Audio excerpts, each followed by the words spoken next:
Hey everyone, and welcome to this explainer. Listen, if you have ever walked out of a meeting feeling just entirely misunderstood, or maybe you fired off a quick email only to have your message get totally lost in translation, well, you're definitely in the right place. Today, we're unpacking a really practical, fully actionable blueprint to completely transform your workplace communication, and we're going to do it over the next 3 months. We'll be looking at the exact structural frameworks, the psychological awareness, and the deliberate, everyday tactics that the most effective professionals use. But first, let's validate something you have probably suspected for a while. Get this. Research indicates that an estimated 7.8% of people worldwide actually have a complex personality disorder. Now, why does this matter for us? Well, it means that your struggles with those really frustrating or seemingly irrational workplace dynamics, they aren't just in your head. The modern workplace is just incredibly complex, and navigating it requires a lot more than just basic common sense. You really need a strategic toolkit. Okay, let's dive into this agenda so you know exactly where we're headed. We're starting with the foundation of trust, then moving to regulating internal weather, followed by active listening, structural frameworks, and finally, your 90-day practice blueprint. All right, let's start with our first critical module, the foundation of trust. Honestly, this is the absolute bedrock of everything we'll talk about. Without trust, it doesn't matter how brilliant your ideas are, they'll just get rejected. This quote really captures it perfectly. Trust changes everything in relationships. Because think about it, when people suspect your motives, they literally won't accept your point. You have to build up your relationship bank account way before you actually need to make a withdrawal. And that means engaging in genuine, real interactions every single day. We have to completely avoid that sterile, vanilla corporate messaging that just sounds so incredibly insincere, especially during times of change. So how do we actually build that bank account? Trust rests on three main pillars: logic, empathy, and absolutely crucially, authenticity. That old corporate mantra of fake it till you make it, yeah, that is completely dead. You just cannot fake communication to impress an audience. Because the minute you start performing friendliness or pretending to agree when you don't, your true feelings will leak out and boom, trust is shattered.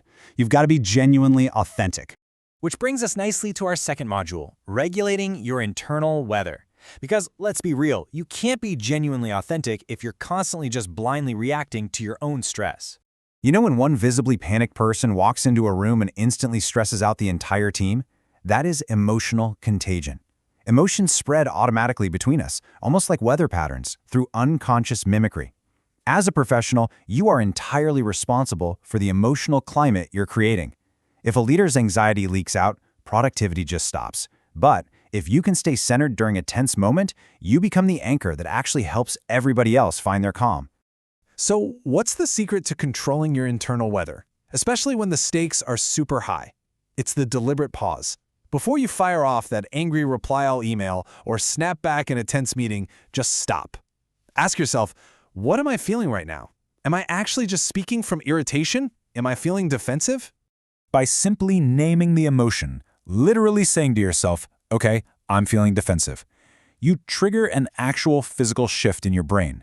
Neuroscience shows us that labeling an emotion decreases its intensity. Your brain shifts from blind reaction to observation, and observation creates distance. Distance gives you choice. Now you can actually choose your response rather than letting some hidden frustration write your message for you.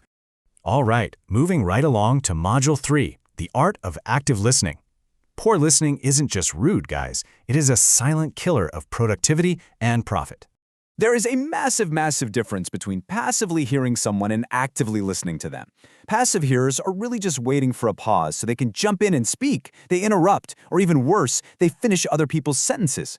Now, you might think you're being helpful by finishing a colleague's thought, but you are actually just trampling right over their perspective.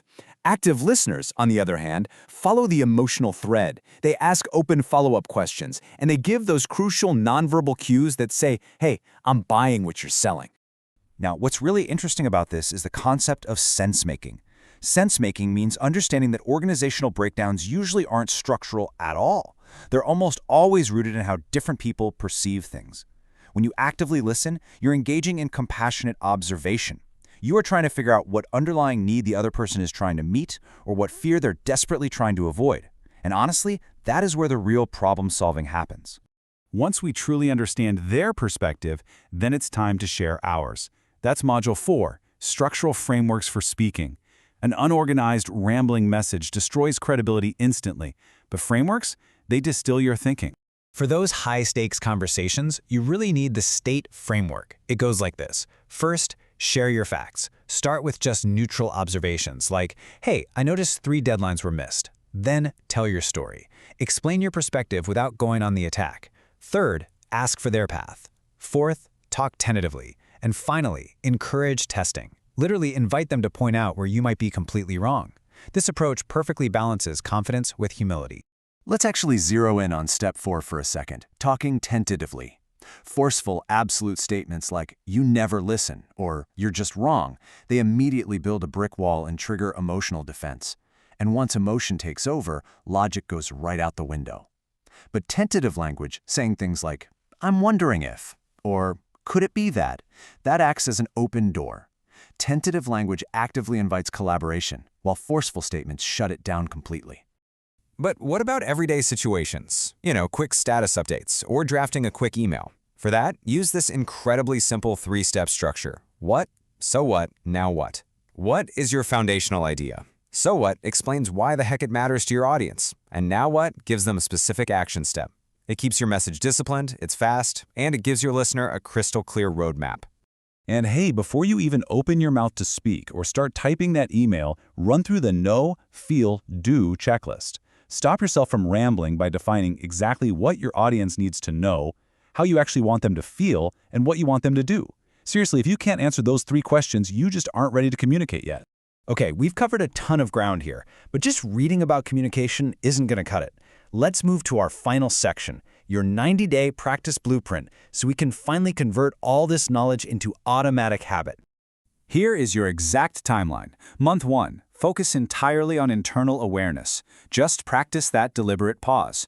Month 2, start implementing the frameworks. Test out that what, so what, now what structure in your daily emails, and use STATE for low-stakes negotiations. Month 3, seek out some honest feedback. Go ask a trusted colleague how your communication is actually landing. This kind of deliberate, low-stakes experimentation is the only way you'll genuinely expand your range. So, the crucial point is really captured right here. Knowledge stays knowledge until you build the structures that convert it into habit. Look, when the pressure is real and the stakes are super high, you are not going to have time to think about technique. You will default to your existing habits. But by actively practicing these frameworks over the next 90 days, you are literally rewriting those defaults. Which leaves us with one provocative question for you to consider right now. Which framework are you going to test in your very next meeting tomorrow morning? Are you going to actively listen without interrupting? Will you try using tentative language, or are you just going to pause to check your internal weather? The choice is absolutely yours, and your blueprint is ready to go. Thanks so much for joining me for this explainer, and I will see you next time.